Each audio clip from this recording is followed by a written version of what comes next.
that weird moment when you finish work, sit down, unlock your phone, and suddenly it is 11:47 p.m. and you have done absolutely nothing that felt like yours? You tell yourself you are just tired. So why does tired feel so empty? Why does rest sometimes feel like disappearing? And why does that feeling hit harder when you have no hobby waiting for you? You do not usually notice the problem right away. You notice the side effects. You start saying yes to things you do not even want. You start scrolling like your thumb is on autopilot. You start calling it a busy week when really your life has become one long parking lot. Here is the strange part. A hobby is not just a thing you do after work. It is one of the few places where nobody is grading you. Nobody is asking for results. Nobody is turning your personality into a performance review. Your brain loves that. Your ego hates how much it loves that. You remember being younger and having random interests that made no sense to anyone else. Maybe you messed around with drawing. Maybe you built weird stuff out of junk. Maybe you played guitar badly in your room like you were headlining a stadium for 3 imaginary people. And somehow, that version of you felt more solid than the one who now answers emails in a serious tone. That is not a coincidence.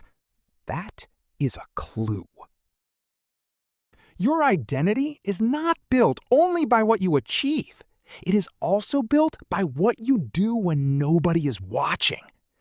A man with no hobby often starts living like he is always being observed. He works like he is being watched. He rests like he is being watched.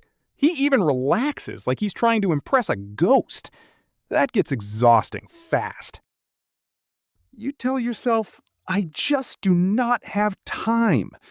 Maybe.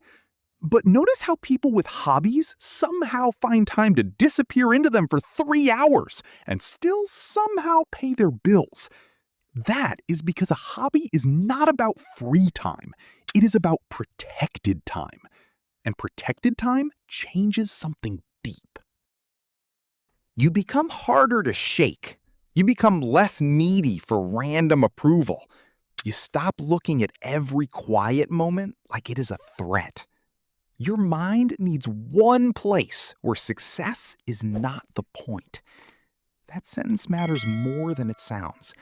Because once every part of your life starts demanding performance, you begin to confuse usefulness with worth. That is when a lot of men quietly go flat. Not dramatic, not catastrophic. Just flatter, like a song with the volume turned down too far. You can still hear it, it just does not feel alive anymore. Think about the guy who used to play pickup basketball every weekend and now says he is too busy. He is not just missing exercise. He is missing a version of himself that had rhythm.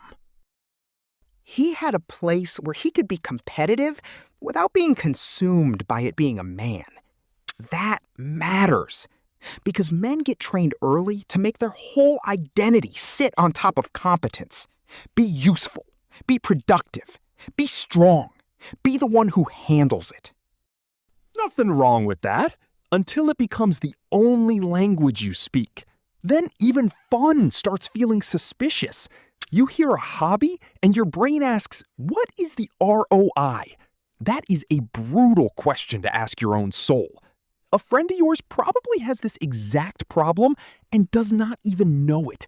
He says he's just not that interested in anything. But ask him about when he last did something purely because it made him feel like himself, and he suddenly looks like you asked him to solve a murder. That sentence is a little funny. It is also a little sad. Because boredom is not always boredom. Sometimes it is grief wearing sweatpants. Sometimes it is the quiet loss of a self you stopped feeding. You do not wake up one day and become hollow. You leak out slowly. First the weekend disappears, then your curiosity disappears, Then your humor gets narrower. Then your conversations get smaller. Then everything becomes work, updates, errands, and man, I'm tired. Your brain trusts repetition more than happiness. That is why a dead routine can feel safer than an alive life. Here's something weird. People often think hobbies are childish, but the absence of hobbies is way more childish.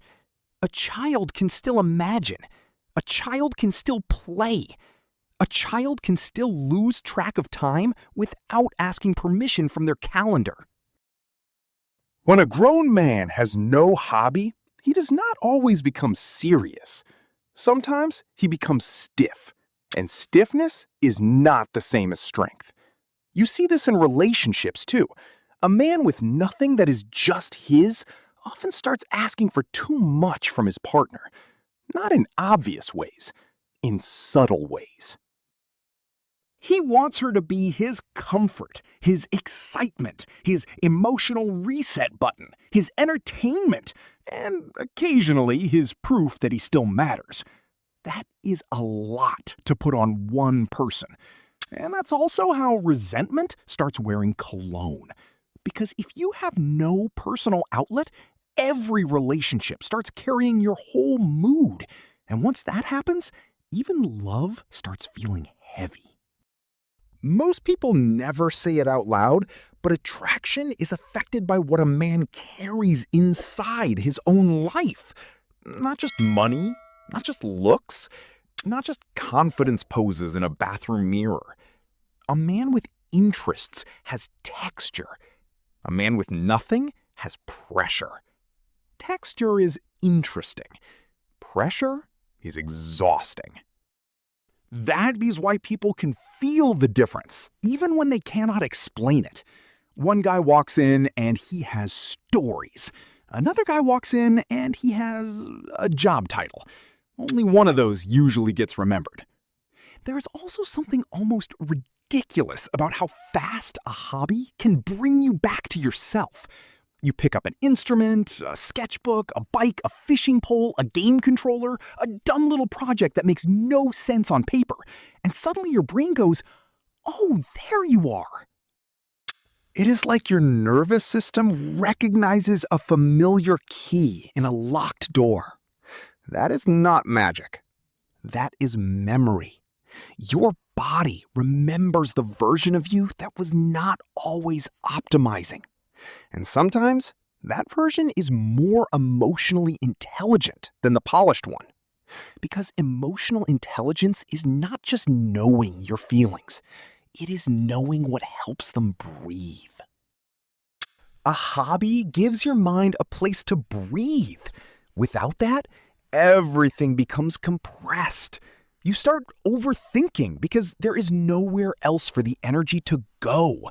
You start chasing validation because it is the easiest substitute for aliveness. You start feeling empty, but you call it just being in a phase. It is not always a phase. Sometimes it is a signal. Maybe the emptiness is not telling you that something is wrong with you. Maybe it is telling you that you have become too far removed from the parts of yourself that used to move for no audience. And that is the real threat. Not that you are lazy, not that you are broken, but that you can become so functional that you forget how to be human. There is a reason people who keep hobbies often seem more stable under stress. They have more than one identity feeding them. If work goes bad, they still have something. If relationships get messy, they still have something. If life gets loud, they still have something that is quiet, private, and theirs. That something is not a luxury. It is a defense against disappearing. So maybe the question is not why men feel empty without hobbies. Maybe the real question is, what exactly gets lost when a man stops playing, building, making, learning, or chasing anything that is not immediately profitable? Maybe the answer is simpler than you want. you do not just lose a pastime, you lose a room inside yourself. And once that room stays closed long enough, you start mistaking your life for the hallway outside it. So look at the last thing you used to do just because it made you feel like you. What happened to it? Share your thoughts in the comments, and don't forget to subscribe.